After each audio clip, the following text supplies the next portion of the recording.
할렐루야.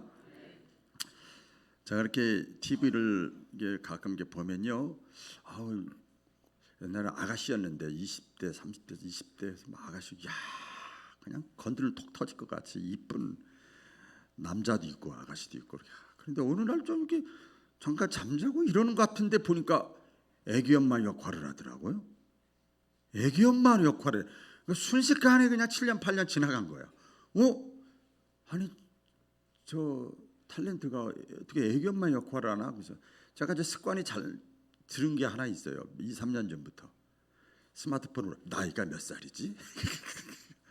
아 그렇구나. 세월 빠르다. 그래 조금 또 잠깐 자고 일어난 것 같은데 보니까 시어머니, 시아버지, 아버지 역할을 또 하더라고. 역할을. 아니 저렇게 세월이 흘렀어? 그러니까 보니까 벌써 같이 그 드라마라든지 이렇게 보니까 벌써 딸 역할하는 사람하고 이 제가 볼 때 젊다고 생각하는 시아버지, 시어머니 또 아버지, 어머니 역할하는 사람하고 보니까 나이 차이가 많이 나더라고요. 잠깐 눈 감고 잠깐 이렇게 하고 왔는데 세월이 흘러버렸어. 이 젊은 사람들은 잘 모르겠지만 사실은 뭐 제가 이제 고백을 하겠습니다. 결혼해서 오래 살았으니까 고백해도 저한테 이제 화살이 안 날라올 거니까. 뭐냐면 제가 젊었을 때 제 연배 비슷한 분들은 알 거예요. 그때 영화 탤런트 영화 배우가 있었는데 여러 사람이 있었어요. 근데 제가 진짜 야 저렇게 예쁠까, 저렇게 아름다울까, 야 누군가 하면 문이야 문이. 이름이 문이라고 있어요. 혹시 아세요? 문이. 문이라는 사람이 있었어요. 그리고 또 한 사람이 정윤이라고 또.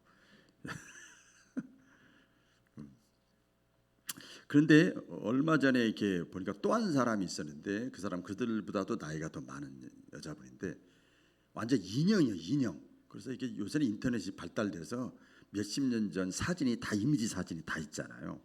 이렇게 봐. 오늘도 제가 이렇게 준비하면 또 봤는데 와 조각이야 조각.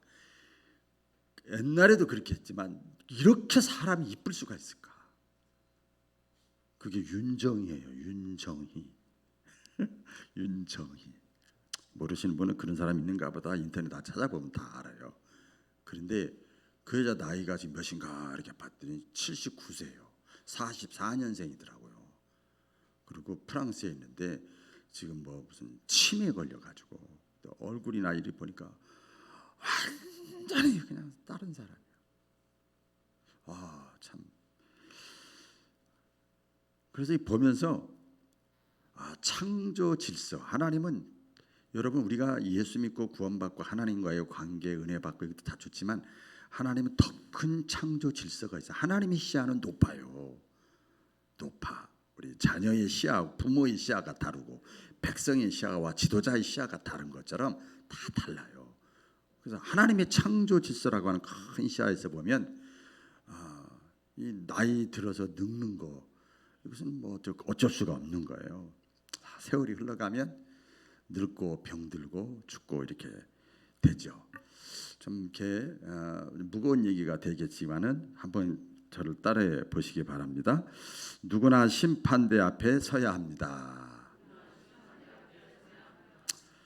성경에 많이 인생에 대해서 논하는 것이 있어요. 시편 90편이 제가 이제 많이 인용을 하고 또 은혜를 많이 받는데 인생이 뭐라고 표현했는가 하면 인생은 잠깐 보이다가 없어지는 안개와 같다. 그리고 인생이 뭐냐? 잠시 피었다가 푹 지는 들의 풀과 같고 꽃과 같다. 아까 윤정이 같이 말해. 잠시 피었다가 오래 갈 것 같은데 젊음이 오래 갈 것 같고 이쁜 게 오래 갈 것 같고 건강이 오래 갈 것 같고 그렇죠. 가끔 제가 마음이 좀 무거울 때도 있어요. 기분이 좋은 게 아니고 무거워요. 가끔 제 아들들하고 대화를 하는 제가 뭐라고 얘기를 하면 아빠 저 조금 있으면 40이에요. 아유 징그러. 조금 있으면 40이에요. 이러면요. 이야. 저를 일단 바라보게 되죠. 이 땅에 육신의 몸을 입고 우리가 잠시 머물다가 가는 곳이다 그 말이에요. 그러니까 일반 사람들이 그런 얘기를 하잖아요. 나그네고 행인이다. 행인이고 나그네다. 이 땅은 영원히 살아야 되는 목적지가 아니에요. 종착지가 아니에요. 물론 목적지가 아니고 종착지가 아니라고 그래서 되는 대로 살자, 그건 아니에요. 그 있는 동안, 사는 동안 편안하게 살면 좋지요. 그러나 목적지가 아니고 종착지가 아니다. 여러분, 이 사실을 깨닫는 자가 지혜로운 사람이에요. 할렐루야. 깨닫는 사람이 지혜로운 사람이에요. 질문을 해볼까요? 그럼 우리 인생은 육신의 죽음으로 끝나는 건가? 끝나는 거죠, 목사님. 다 죽더만. 끝나는 거죠. 그런데 보세요.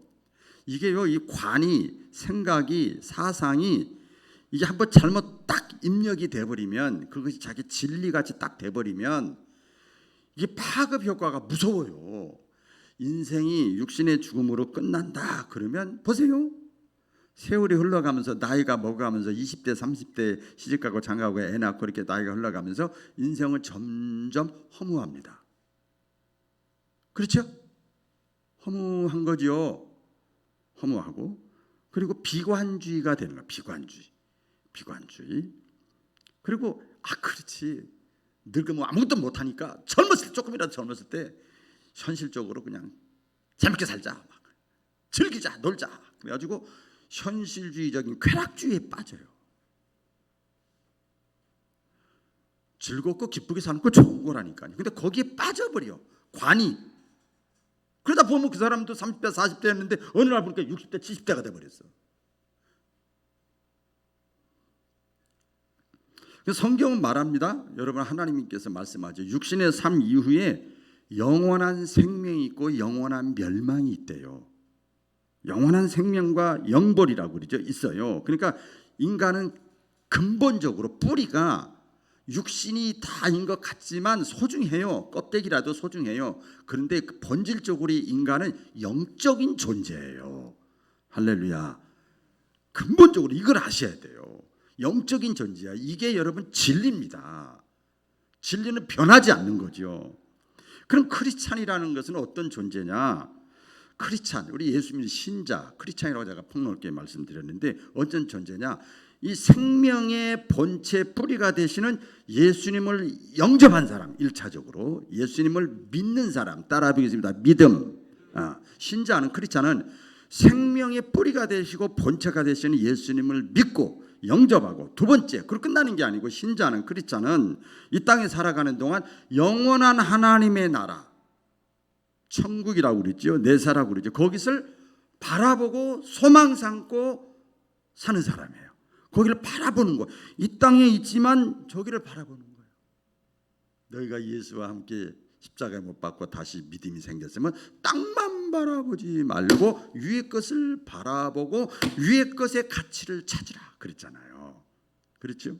그러니까 크리스찬이라는 것은 생명의 본처가 되신 예수님을 믿고 이 땅에서 여러 가지 희망과 소망과 바람, 기대가 많이 있지만 하늘의 소망, 따라 보겠습니다. 소망. 그리고 하늘의 소망, 하늘에서 영원히 살 것을 준비하면서 사는 사람이에요. 그 준비가 뭐냐? 사랑이에요. 사랑. 하나님을 사랑하고 이웃을 사랑하는 거예요. 물론 자식도 사랑해야죠. 그건 포함되어 있는 거예요. 그러니까 믿음과 소망과 사랑 준비하면서 이 땅에 잠시 안개와 같고 들의 풀과 같고 꽃과 같은 인생을 살아가는 데 있어서 목적지가 분명한 사람들이 크리스찬들이에요. 나그네와 행인은 목적지가 분명하지 않아요. 저와 여러분들은 목적지가 분명해요. 아까도 찬양하면서 막 제가 신나요. 절제했어요. 오늘 오후에 순서가 있어서 좀 빨리 끝내려고 좀 절제했어. 찬양도 우리의 일생이 끝나면 동시에 그냥 떠올라 영원히 즐거운 곳에서. 너무 좋아. 이 땅 별로 안 좋아 사실. 거기서 막 찬양하는데 막 신나잖아요. 기쁘잖아. 막 에너지가 살아나잖아. 확신이 있으니까. 불신자들은요, 순례자가 아니고 나그네고 행인이에요. 우리 예수 믿는 크리스찬들은요, 목적지가 있는 순례자예요. 자, 그렇다면 우리가 순례자의 길을 걸어가잖아요. 예수를 영접하고 하늘의 소망 가운데 사랑하며 하나님을 사랑하고 이웃을 사랑하면서 걸어가면서 순례자의 길을 걸어가면서 가장 큰 문제가 되는 게 뭔가 하면요, 죄입니다. 죄. 이게 죄예요. 죄.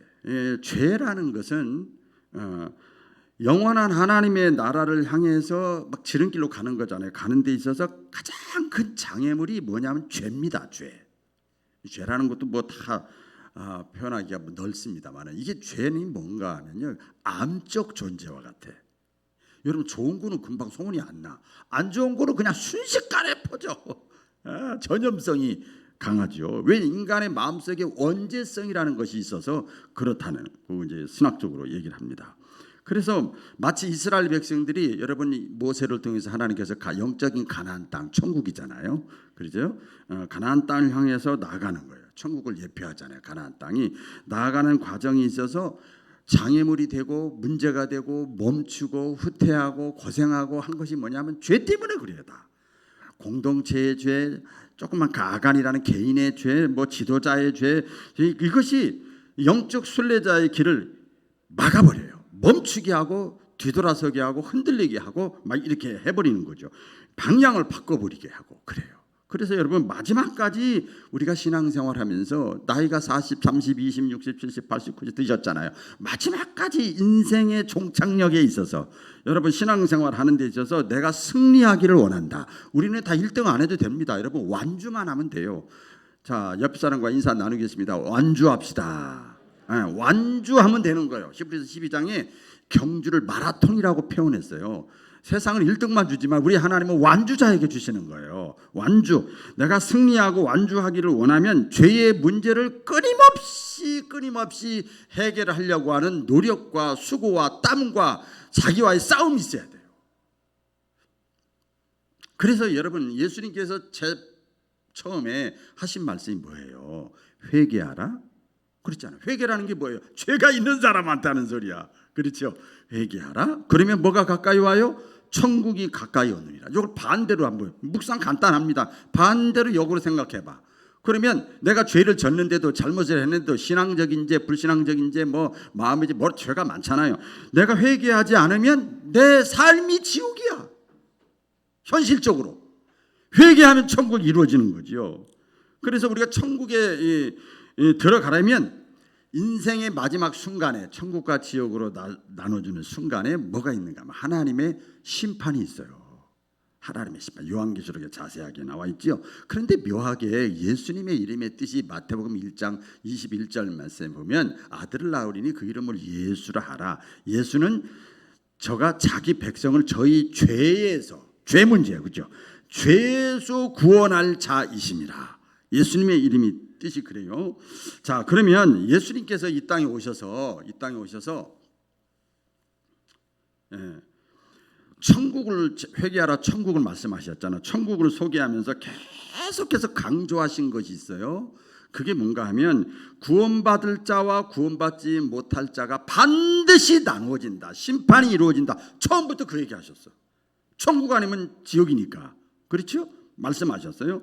그러면서 비유로 그 공감복음에 보면 예수님이 많은 그 비유를 말씀하셔. 천국에 대한 비유가 제일 많습니다. 마태복음 13장, 또 25장에 보면 나오는데, 달란트 비유, 열처녀 비유, 양과 염소의 비유 이렇게 나오잖아요. 지혜로운 5처녀, 미련한 5처녀, 지혜롭게 집을 짓는 자, 미련하게 집을 짓는 자, 전부 비유잖아요.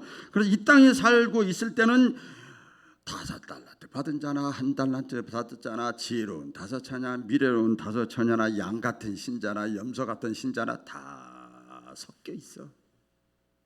같이 살아요. 같이 있지만 예수님께서 이 땅에 다시 심판하실 때는 딱 심판이 이루어져요. 착하고 충성된 종, 그리고 악하고 게으른 종이 쫙 나눠지죠. 그리고 알곡과 쭉정이 가라지로 쫙 나눠지죠. 영생과 멸망으로 나눠지지요. 천국과 지옥으로 다 나누어져요. 그래서 기독교의 신앙의 핵심은, 잘 들으세요, 기독교 신앙의 핵심은 종말입니다. 종말. 따라해 보겠습니다. 기독교 신앙의 핵심은 종말이다. 종말이에요. 이 다르게 제가 표현해 드릴게요. 기독교 여러분 신앙생활 하잖아요. 기독교 신앙의 핵심은 성경 지식이 아니에요. 제가 저 충청도에서 목회할 때 75세 이상 되신 할머니 할아버지가 있었는데 세 사람 다 권사님이고 다 그런데 글자를 몰라. 그럼 그 사람은 신앙 없는 거예요? 절대 그렇지 않아요. 기독교 신앙의 핵심은 정말이에요. 성경 지식이 아니고 필요하지만 도덕 윤리도 아니에요. 그럼 가늠한 여인 어떻게 할 거예요? 도덕 윤리도 아니고 핵심을 말하는 거지요. 현실적인 성공과 축복도 기독교 신앙의 핵심은 아니에요. 종말입니다. 종말.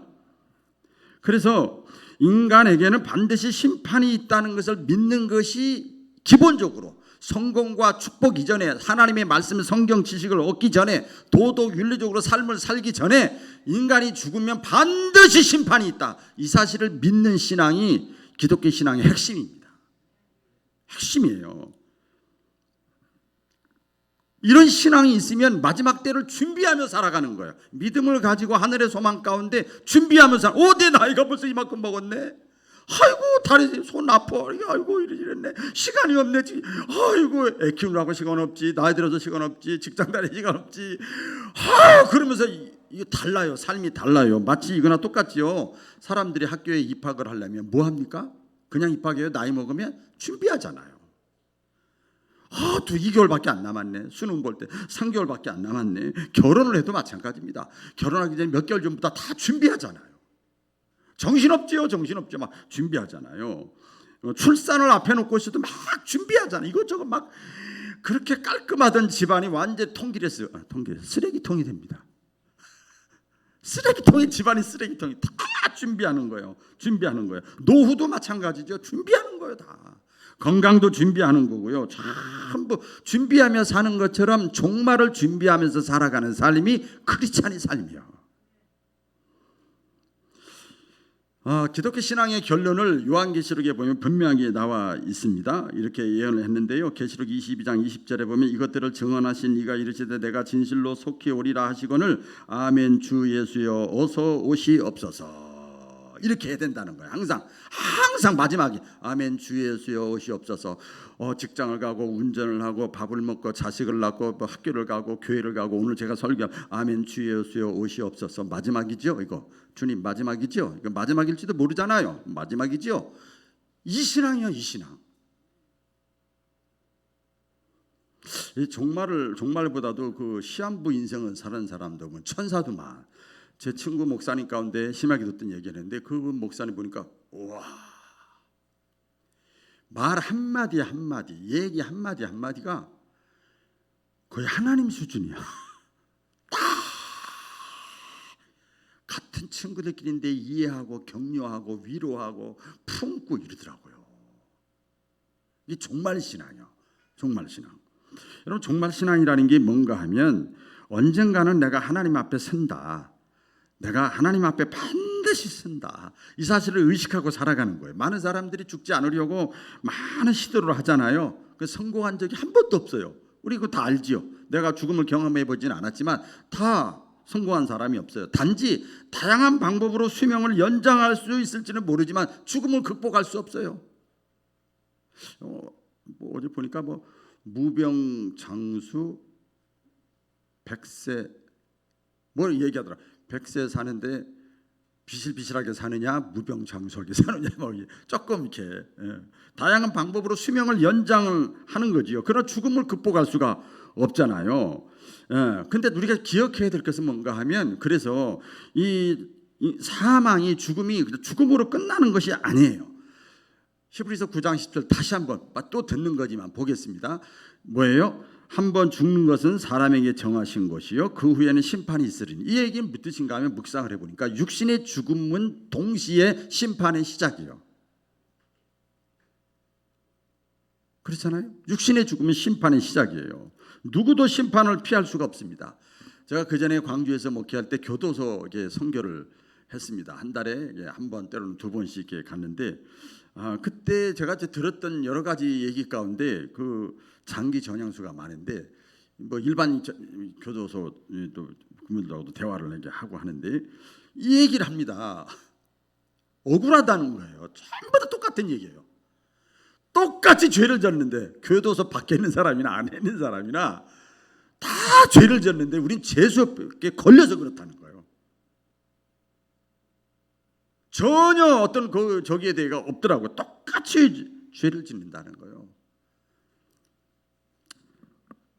재수없이 잡혀서 그래. 죄가 있어서 온 게 아니래요.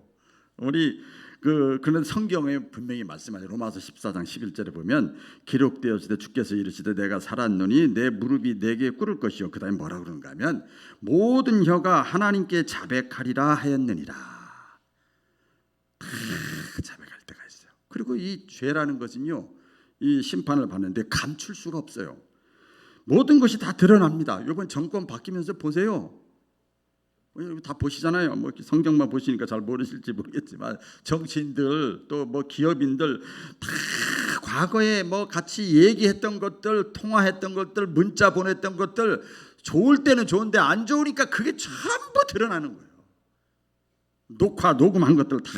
그래서 다 이제 걸려 넘어가고 막 이렇게 하잖아요. 하나님 앞에서는 절대 감출 수가 없는 거예요. 여러분 해킹 당해 보신 적 있으세요? 저 해킹 당해봤어요. 한 5, 6년 된 것 같아요. 세월이. 해킹 당해보니까요. 그래서 제가 전화번호 바꿨다니까요. 보니까요. 야, 해킹 당해보니까요. 제가요. 눈을 못 뜨겠어. 딱 해킹 당해가지고 몇 개가 딱 오는데 아니 5년 전, 7년 전에 말한 뭐라 그러지요? 그 통화 내역이 그대로 떠요. 저한테 샘플로 보내줘. 근데 문자도 카톡하고 문자한 것도 아주 오래전에 한 것도 다 그대로 저한테 보여줘요. 그리고 사진도 뭐 정보가 다 편집해가지고 보내주더라고요. 여러분 어떻게 할 거예요? 김당 어떻게 할까요? 전 그때 그 과정을 겪으면서 야, 그래서 기업이나 개인이나 이렇게 협박하는구나. 그러면서 목사라 그런지 야, 하나님 앞에 가서 한 사람도 감출 사람이 없다. 지금은 뭐 안 그런 척 했더래요. 믿음 있는 척 했더래요. 그러지만 없는 데서는 막 그냥 하잖아요. 그거 다 드러난다는 거예요. 다 드러나는, 감출 수가 없어요. 하나님의 심판대 앞에 선다는 사실을 저와 여러분 한순간도 잊지 않고 신앙의 길을 걸어갈 수 있기를 주의 이름으로 축원합니다. 두 번째는 종말 신앙이라는 걸 제가 묵상하면서 또 한번 이렇게 마음속에 와 닿은 건데요. 정말 하나님의 심판은 갑자기 이루어지는 것이 아니라 반드시 징표가 있고 징조가 있고 예표가 있다. 전조 증상이 있다는 거예요. 우리 성경에 나오잖아요. 그날과 그때는 우리가 알 수 없고 예상할 수 없지만 예수님 말씀하잖아요. 마태복음 24장 여러 군데 말씀해요. 다시 오시기 전에 준비할 수 있도록, 뭐 할 수 있도록? 예, 준비할 수 있도록 다양한 징조를 보여준대요. 다양한 징조를 보여줘요. 그래서 우리 신자들은요, 시대를 분별할 수 있는 영적인 눈이 띄어져야 됩니다. 똑같은 현상을 보고도 분별력이 없는 사람이 있고 있는 사람이 있잖아요. 가장 기본적인 징조가 뭔가 하면 땅에서 일어나는 재해입니다. 재해. 학자들은 전조증상이라고 그래요. 뭐 지진도 그렇고 뭐든지 다 그래요. 심판이 있기 전에 우리 예수님이 다양한 이 자연의 이상 기온의 재해가 일어날 것이다. 누가복음 21장 25절 다 같이 시작. 1월 성신 징조가 있겠고 땅에서는 민족들이 바다와 파도의 성난 소리로 인하여 혼란 중에 곤고하리라. 사람들이 힘도하리라. 막 자연 재해, 사람들, 파도 이런 모든 것이 다 복잡해 얽히고 설켜진다는 거지요. 그러니까 이렇게 보면은요, 이런 게 있어요. 보세요. 같은 재해 이런 징조를 보면서도 이렇게 얘기하는 거죠. 단순한 자연 현상이야. 이래서 그랬대. 학자들 얘기하는 거 그래서 그렇대. 이렇게 치부하는 사람, 이렇게 넘기는 사람이 있어요. 또 많은 질병과 전염병, 사스, 메르스, 코로나 막 있잖아요. 우리가 세계적으로 이런 적이 어디 있어요? 세계 역사상 이런 적이 없었어요. 이런 걸 이제 보면서도 그 사람들이 죽어가고 문제가 있고 막 이게 되는 거 보면서도 이게 환경 때문에 그래. 이거 사람들이 자기 자업자득이야. 그 말은 맞지요. 그 말 틀렸다는 게 아니에요. 거기서 나와요. 그래서 인본주의고 과학주의적으로 딱 치부를 해버려요. 근데 신앙의 사람들은요, 이런 이것이 전부 하나님의 징조로 하나님의 말씀이 기록되어 있으니까 다 보여지는 거예요. 아멘. 다 깨달아지는 거예요. 다 깨달아지는 거예요. 아, 성경의 말씀이 과연 맞구나. 다양한 종류의 경고들이 이 땅에 많이 있습니다. 이런 자연재해뿐만 아니라 예수님도 말씀을 통해서 우리에게 징조를 보여주셨어요. 말씀. 경고의 소리가 많아요. 자, 말씀이 뭐예요? 제가 이제 어떤 말씀을 통해서 구약과 신약에 종말의 때를, 심판의 때를 예고하셨는가 봤더니 이런 거죠. 말씀하신 거예요. 마지막 때가 되면 많은 사람들의 사랑이 식어지리라. 에이, 다 바빠서 그래. 다 자기 먹고 살기 바빠서 그래. 이렇게 생각하면 안 돼요. 많은 사람의 사랑이 식어지리라.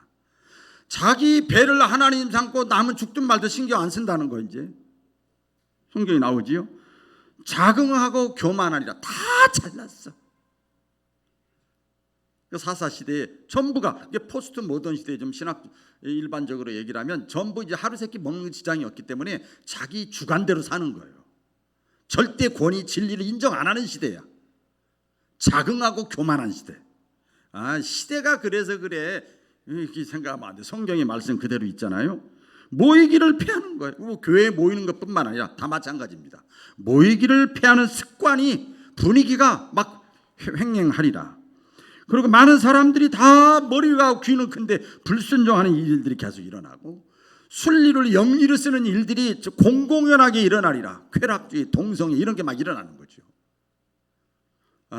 이래서 그래. 인권이 그래서 그래. 그 사람만 인권이고 나머지는 인권 아니에요? 다 인권이잖아요. 근데 이런 것들이 성경에 예언되어 있어요. 많은 사람들이 그때는 눈꽃 뜰 수 없이 바쁘리라. 빨리빨리 왕래하리라. 얼마나 바쁜지. 스마트폰 조금만 느려도 안 보잖아 그냥. 바벨탑을 또 에스겔서에 보면 마지막 때 보면 많은 사람들이 여기저기서 바벨탑을 쌓으리라. 그래 막 별나라, 인공위성, 달나라 막 올려놓고 거기에 생명체가 존재할 하나님의 권위에 도전하는 거예요. 이런 현상들이 많이 일어날 것이다. 이게 다 징조입니다. 전부 다 징조예요. 믿으시면 아멘. 징조입니다. 더 나아가서 이 시대적인 징조뿐만 아니라 더 깊게 들어가서 보면 하나님의 자녀에게 또 징조를 보여주십니다. 자, 여러분 이제 마음이 확 열려 한번 들어보세요.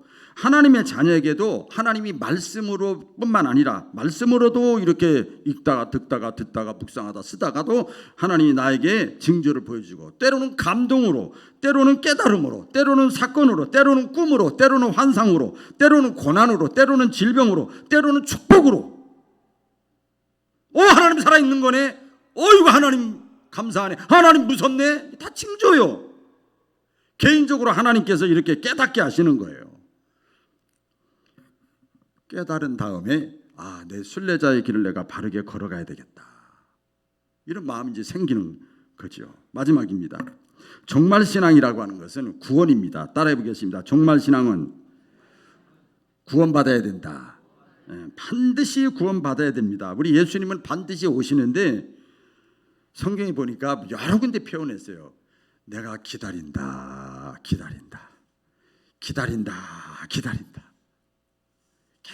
계속 다양한 경고, 징조, 전조 증상을 보여주면서 우리 예수님 내가 기다린다. 왜 기다리냐? 한 사람이라도 더 구원받게 하려고. 할렐루야. 한 사람이라도. 베드로도 그랬습니다. 우리 심판이 늦어지는 이유, 우리 예수님이 심판이 늦어지는 이유 물어봤어요. 예수님 언제 오실 거예요? 물어봤어요. 그랬더니 베드로후서 3장 9절에 이렇게 대답합니다. 다 같이 시작. 주의 약속은 어떤 이들의 더디다고 생각하는 것 같이 더딘 것이 아니라 오직 주께서는 너희를 대하여 오래 참으사 아무도 멸망하지 않고 다 회개하기에 이르시기를 원하시느니라. 오래 참는 거예요. 이렇게 원근이 있거든요. 이렇게 원근. 제가 그 컴퓨터에 원근을 만들어 놨어요. 이런 말하면 좀 그런데 원근이 있어요. 원근 가운데 이렇게 동그라미 붙어 이렇게 점점 원근이 있어요. 거기다가 신자들을 다 입력시켰어요. 제가 혼자 마음의 기도 제목이지 뭐 차별하고 구별하는 건 절대 아니고 그렇죠. 뭐 예수님도 12제자가 있고 세 제자가 또 있었잖아요. 이렇게 원근이 있어요. 한 사람이라도 더 이게 가운데 안쪽으로 들어가 있는데 뭐 바깥에 어디 있으면 막 주중에 오늘 몇 사람이 있긴 있네요. 제가 문자하고 전화하고 만나는 사람들은 그런데 참 묘하게 가까운 데 있는 사람이 아니라 먼 데 있는 사람들이야. 부모가 자식이 병든 자식에게 더 마음이 가는 것처럼 똑같더라고요. 그 마음이죠. 한 사람이라도 더 구원받게 하려고. 그래서요, 내가 지금까지 살아가는 이유, 살아 생명이 있는 이유, 나에게 아직도 건강을 주신 이유가 뭐냐? 회개의 기회를 주시는 것을 믿으시기를 바랍니다. 회개의 기회요. 죄를 깨닫는 것이 어떻게 보면요, 아픔입니다. 깨닫기도 힘들지만 이게 죄를 죄로 몰라. 그런데 죄를 죄로 내가 깨달는 것은 아픔이지만 해결할 수 있는 좋은 기회입니다. 마치 질병하고 똑같지요. 그냥 일반 검진 받으러 갔는데 그냥 종합검진 받으러 갔는데 갑자기 질병이 딱 드러났어. 알아졌어. 그러면 괴롭지. 그러나 그게 치료할 수 있는 기회단 말이에요. 치료가 불가능할 때까지 죄를 깨닫지 못하면 그게 그 사람에겐 비극이죠. 말씀이 무겁죠? 그런데 맨 마지막에 여러분 할렐루야가 있습니다. 그게 뭔가 하면 예수님께서 이 땅에 오시고 정말 신앙으로 마지막 심판하실 때 어떤 뭐 재림만 진노만 있고 저주만 있고 뭐 이런 것이 있는 것이 아니라 상급과 면류관이 같이 있음을 믿으시기를 바랍니다. 상급과 면류관도 행한 대로 내가 면류관으로 상급으로 내가 갚아주리라. 다 같이 성경 읽겠습니다. 시작. 하나님께서 각 사람에게 그 행한 대로 보응하시되 참고 선을 행하여 영광과 존귀와 썩지 아니함을 구하는 자에게는 영생으로 하시고. 참고 선을 행하는 자, 선이라는 것은 단순한 구제가 아니고 믿음으로 행하는 것만 선이에요. 왜냐하면 잘 들으세요. 선하신 분은 하나님 한 분밖에 없어요. 영혼 구원을 위해서 내가 선한 일을 행하면 하나님께서 행한 대로 보응하시고 영생으로 갚아주셔. 그러니까 여러분, 예수님께서는 종말과 심판의 비유를 말씀하시면서 잘못 사는 사람들은 이렇게 불행한 일이 겪지만 복된 삶을 살았던 사람들에게는 반드시 하나님이 보상하시고 축복하신다는 것을 약속하셨어요. 자, 악하고 게으른 종 반대는 뭐지요? 착하고 충성된 종. 막 주잖아요.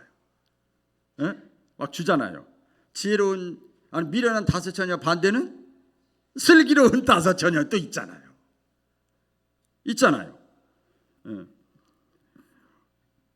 염소 같은 존재들이 있으면 또 뭐 같은 존재가 있어요?